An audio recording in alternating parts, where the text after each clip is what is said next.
Et comme tous les matins, Nisrine Aouzdar nous vient avec ce qui a fait l'actualité africaine. Bonjour Nisrine. Bonjour Khadija. Et pour commencer, retour sur l'attaque qui a visé en début de semaine la mission militaire de l'UE au Mali. Oui Khadija, un retour sur cette attaque puisque l'enquête engagée nous apporte de nouveaux éléments. 10 interpellations ont été enregistrées hier. Les suspects sont tous d'origine malienne à l'exception d'un seul Togolais. Ces précisions ont été annoncées pendant une conférence tenue par le ministère de l'Intérieur. Ce dernier a précisé que l'attaque porte les traces du groupe terroriste Al-Qaïda au Maghreb islamique, même si l'assaut n'a pas été revendiqué. Pour rappel, la mission de l'ONU, de l'Union européenne plutôt au Mali, compte près de 600 soldats.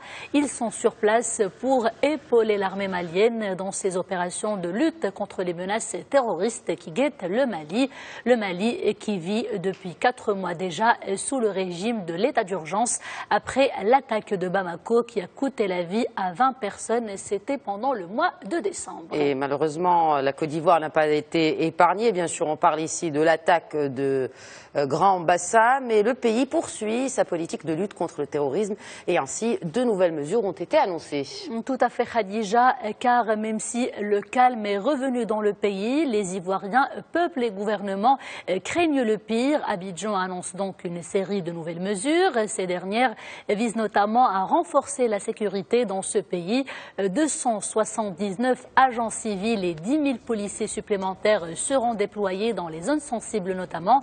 La sécurité sera également renforcée au niveau des frontières et aux aéroports. Pour rappel, l'attaque de Grand Bassam avait fait 19 morts et 33 blessés, majoritairement des étrangers.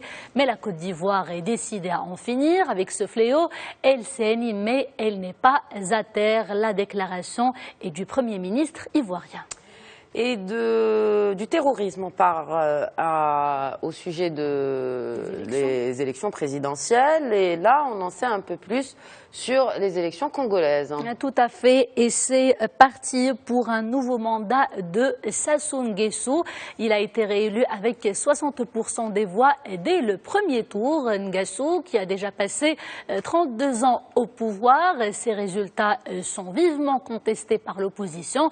Elle dénonce une mascarade électorale, précisant que le scrutin pour lequel 9 candidats étaient en lice s'est déroulé en l'absence de moyens de télécommunication dans tout le pays. Un blackout ordonné par les autorités elles-mêmes pour des raisons de sécurité, comme l'ont expliqué les autorités dans des communiqués gouvernementaux. 32 ans, hein, ça fait beaucoup. La fièvre Ebola ne cesse de faire des victimes en Guinée. On pensait l'épidémie terminée, mais non, 5 décès ont été enregistrés. Et ce sont les premiers cas déclarés donc depuis la fin de l'épidémie, la fin annoncée par l'Organisation mondiale de la santé. Sauf que voilà, comme vous venez de le signaler Khadija, la maladie refait surface ces derniers mois.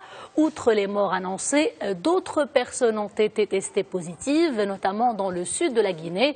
Les pays voisins redoutent une propagation rapide. Hier, nous avons parlé du Libéria qui a fermé ses frontières avec la Guinée. Eh bien aujourd'hui, c'est le Sénégal qui prend une décision similaire pour barrer la route à cette fièvre mortelle. Et parce que le continent africain, ce n'est pas que des violences et des épidémies, c'est aussi cet extrême rayonnement culturel.